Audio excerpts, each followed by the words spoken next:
कोलकाता के मशहूर RG Kar medical college में ट्रेनी डॉक्टर के साथ जो हैवानियत हुई थी, उस हादसे की लौ अभी बुझी भी नहीं थी कि कोलकाता में ही एक और ऐसी ही खौफनाक वारदात सामने आई है कि जिसने भी इस वारदात के बारे में सुना वो हैरान रह गया।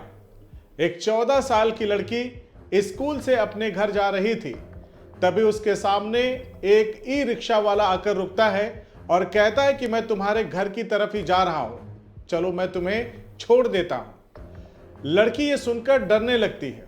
तभी ई रिक्शा वाला कहता है, अरे घबराओ मत, मेरा भी घर उधर ही है, मैं अक्सर तुम्हें आते जाते देखता हूं, इसीलिए पूछ लिया। उसकी बात सुनकर लड़की उसके रिक्शे में बैठ जाती है और फिर रिक्शे वाला उसे लेकर चल देता है। काफी देर तक वह उस लड़की को रिक्शे में ही घुमाते रहता है।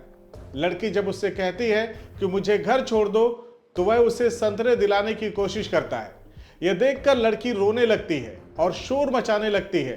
तो फिर वह व्यक्ति उसे वहां से लेकर जंगल की तरफ निकल जाता है। सुनसान जंगल में वह उस 14 साल की लड़की से जोर जबरदस्ती करने लगता है। इधर लड़की भी उसका पुरजोर विरोध करने लगती है। यह देखकर उस हैवान ने लड़की का गला जोर से दबा दिया, जिससे अचानक से उस लड़की ने हरकत करना बंद कर दिया, प्रतिरोध करना बंद कर दिया। उसका जिस्म बिल्कुल बेजान हो चुका था, लेकिन हवस का भूखा भेड़िया फिर भी नहीं रुका। उसने मर चुकी लड़की से बलात्कार किया, फिर उसके शव को बोरे में भरा और उसे फेंक कर घर वापस आया, अपनी बीबी से मिला, खाना खाया और आराम से सोने चला गया। उस हैवान के चेहरे पर खौफ या पछतावे का रत्ती भर भी निशान कहीं दिख नहीं रहा था। कौन थी वो 14 साल की लड़की जिसके साथ इस हैवान ने दरिंदगी की थी और उसकी हत्या के बाद उसकी लाश के साथ बलात्कार किया? यही जानेंगे आज की सच्ची कहानी में, जो उसी कोलकाता में घटी जहां अभी कुछ दिन पहले ही आरजीकर मेडिकल कॉलेज में एक ट्रेनी डॉक्टर से रेप कर उसकी विभत्स तरीके से हत्या कर दी जाती है। खैर, लौटते हैं आज की कहानी पर। 7 फरवरी 2025 दिन शुक्रवार को कोलकाता पुलिस अपने काम में मशगूल थी। तभी एक परिवार रोते बिलखते पुलिस वालों के पास पहुंचता है। वो लोग कहते हैं कि साहब, हमारी लड़की अभी तक घर नहीं पहुंची, वह स्कूल गई थी, स्कूल से सारे बच्चे घर वापस आ गए, लेकिन हमारी बेटी नहीं आई। इस पर पुलिस वाले गौर से उनकी बात सुनते हैं और जरूरी जानकारी हासिल करके लड़की की खोज में निकल पड़ते हैं। हर जगह वो उस लड़की को तलाश करते हैं, पर कोई सुराग कहीं हासिल नहीं होता। तभी पुलिस को सूचना मिलती है कि न्यू टाउन इलाके में एक नाबालिग लड़की का शव मिला है। यह सुनकर पुलिस वाले सोचने लगते हैं कि कहीं ये उसी लड़की का शव तो नहीं जिसकी हम तलाश कर रहे हैं। इसके बाद पुलिस का इंस्पेक्टर गुमशुदा हुई लड़की के घर वालों को सूचना देता है और कहता है कि एक लड़की की लाश मिली है, आप लोग भी मौके पर आ जाइए। पुलिस वाले मौके पर पहुंचकर लाश को अपने कब्जे में लेते हैं। तभी लड़की के घर वाले भी मौके पर पहुंच जाते हैं और उसके शव का पहचान करते ही दहाड़े मार मार करके रोने लगते हैं। पुलिस वाले उस लड़की की लाश को कब्जे में लेते हैं और पोस्टमार्टम के लिए भेज देते हैं। पुलिस के सामने यह घटना किसी चुनौती से कम नहीं थी। बहरहाल पुलिस अपराधी को तलाश करने में जुटी हुई थी। पुलिस को तफ्तीश के दौरान ही लड़की की पोस्टमार्टम रिपोर्ट भी मिल जाती है, जिसे पढ़ने के बाद पुलिस वाले भी सहम जाते हैं। दरअसल उस लड़की की हत्या के बाद उसके साथ रेप किया गया था, यही बात पोस्टमार्टम रिपोर्ट में भी आई थी, जिससे पढ़कर पुलिस हैरान हो गई थी। पुलिस अब अपराधी को पकड़ने के लिए उस इलाके के तमाम सीसीटीवी फुटेज खंगालती है, तो पुलिस को वह लड़की सौमित्र राय नाम के व्यक्ति के साथ ई रिक्शा में बैठकर जाते हुए दिखाई देती है। पुलिस के हाथ अब एक ऐसा क्लू लग चुका था कि अपराधी तक पहुंचना उनका अब मुश्किल नहीं रह गया था। फिर पुलिस निकल पड़ती है उस अपराधी को उसकी सही जगह पहुंचाने। 12 फरवरी 2025 को सुबह के वक्त सौमित्र राय के घर के दरवाजे पर दस्तक होती है। काफी देर बाद सौमित्र राय दरवाजा खोलता है। सामने खड़े लोगों को देखते ही वो भागने लगता है।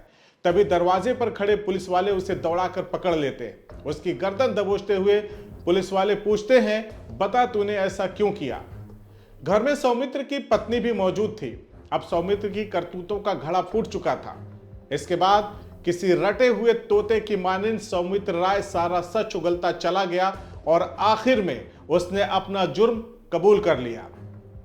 पुलिस के द्वारा जब कड़ाई से पूछताछ हुई तो उसने बताया कि साहब, मैंने पहले भी एक शादी की हुई थी। सौमित्र अपनी पत्नी को खूब प्रताड़ित करता था, जिस वजह से उसकी पत्नी ने आत्महत्या भी कर लिया था। इसके बाद पुलिस के अधिकारी सौमित्र राय को उसके घर से गिरफ्तार करके थाने लेकर आते हैं और घटना के विषय में जानकारी देते हुए प्रेस के लोगों को बताते हैं कि कोलकाता से सटे न्यू टाउन में यह हैवानियत हुई है। 14 साल की स्कूली छात्रा के साथ ऐसी दरिंदगी हुई जिसने सभी के रोंगटे खड़े कर दिए। ई रिक्शा चालक ने पहले उस लड़की के गले की हड्डी तोड़कर उसे मार दिया, फिर उस लड़की का रेप किया, फिर उसके शव को बोरे में भरकर उसे फेंककर निश्चिंत हो गया कि अब वो कानून के हाथों से बच जाएगा। उधर पुलिस भी शव मिलते ही मामले की जांच शुरू कर देती है। पुलिस ने जब ई रिक्शा चालक को हिरासत में लेकर पूछताछ की तो उनके पैरों के नीचे जमीन खिसक गई। इस ई रिक्शा चालक ने पूछताछ में बताया कि उसने लड़की को बिठाया और करीब 3 घंटे तक ई रिक्शा घुमाया। इसके बाद बच्ची को जंगल में ले गया। सबसे पहले लड़की का गला एक रस्सी और स्प्रिंग से घोंटकर उसकी हत्या कर दी और हत्या के बाद आरोपी ने उस लड़की के शव के साथ रेप किया। आरोपी की पत्नी ने भी पुलिस को उसकी करतूत के बारे में बताते हुए कहा कि उसने लड़की से कहा कि मैं तुम्हें तुम्हारे घर छोड़ दूंगा। फिर उसे सोनाहाटी या सोनाहाटपुर न जाने कहां लेकर गया। वहां पर स्प्रिंग से उसका गला घोंटकर उसकी हत्या कर दी, फिर उसके साथ बलात्कार किया, फिर बोरे में बांधकर उसे फेंक दिया। उसने खुद ही ये सब स्वीकार किया है। साथियों, देखा आपने कैसे एक अकेली लड़की को देखते ही कुछ दरिंदे लार टपकाने लगते हैं और जघन्य और घटिया वारदात को अंजाम दे देते हैं। अकेली लड़की मौका नहीं, जिम्मेदारी होती है। न जाने वहशियों को कब ये बात समझ में आएगी।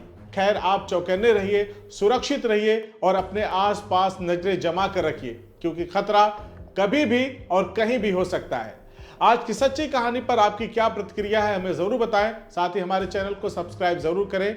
जय हिंद।